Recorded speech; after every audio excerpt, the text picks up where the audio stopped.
Hello, hi, gate ko johar ge YouTube channel in sagun darame kana sagun ayu. Ar actually no video do mane chet ko mena raske romoj lagin do banga mane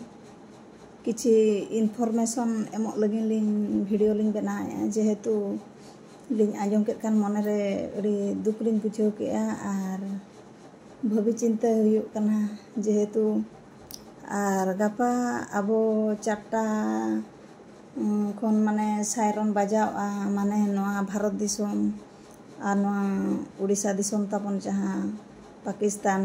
ko salat লড়াই লাগিন যাহা মেনা'a আর ওনা ইদি কাতে গাপা ওড়িশা রে মানে চারটা Khana সাইরন বাজা'a 5 minute রু 10 minute ধাবিজ বাজাও'a আর link ওনা কুলি নিউজ কুলি ñel ket kan bes bolin bujhew le'a ar mane ona idi kate no video ling benai ar ona idi kate lelei sana ket linya jehetu Ognisomor Diji Sudangi Sodongi Sartikin bait kin emet tahen ado ona ling ñel ket kan ling bhabi ke kichi video ling ara nyoga jehetu aling rin jawai tikin adi sangi re mena kina আর নিতো মানে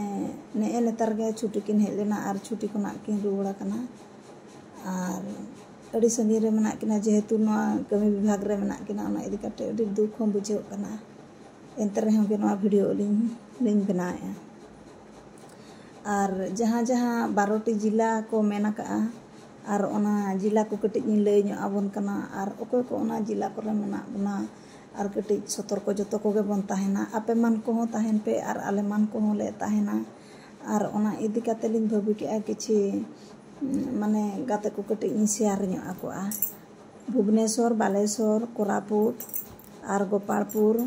राउरकेला और हीराकुद पारादीप और धामरा गोपालपुर पुरी कटक केंद्रापड़ा तालचेर पुरी चांदीपुर ढेंकानाल जगतसिंहपुर और नवा जिला को लगिन दो माने सजा गे एमा का और जहां माने बाहर करे आलोबो ताहेन मा और सुरक्षित ओड़ा रेबो ताहेन मा और ओकासेन हो आलोबो चला मा छातो ओड़ा करे बो ताहेन लगिन बो रिकई मा और बाहर करे बांग दाना बड़ा काते और जहां समय सरकार माने आदेशे एमा का अब ओना सरकार हिसाब ते जेमति बो अब ओना आदेश बन पालन दाड़ेया मा और जतो उड़ीसावासी और भारतवासी और जतो होड़ अब माने जतो होड़ा जीवन बेस रे ताहे को मा ओना मेनते अलिन नोआ वीडियो लिंक कराया मा तबे नोआ वीडियो बना रे उनका चेत उद्देश्य दो बचु अनिया चे ओकोय बतर अचो लगिन दो अलिन नोआ वीडियो बलिन आड़ागेआ जेहेतु अलिन न्यूज रे लिन ñel केआ ओना इदी काते किछि लिन शेयर ñogeआ मा तबे बाय बाय और नोआ को शेयर ते जुदी लिंक भूल का एनखान खेमा कलिंग पे और मा तबे सनाम को गे अलिन पास्टा से खन जोहार।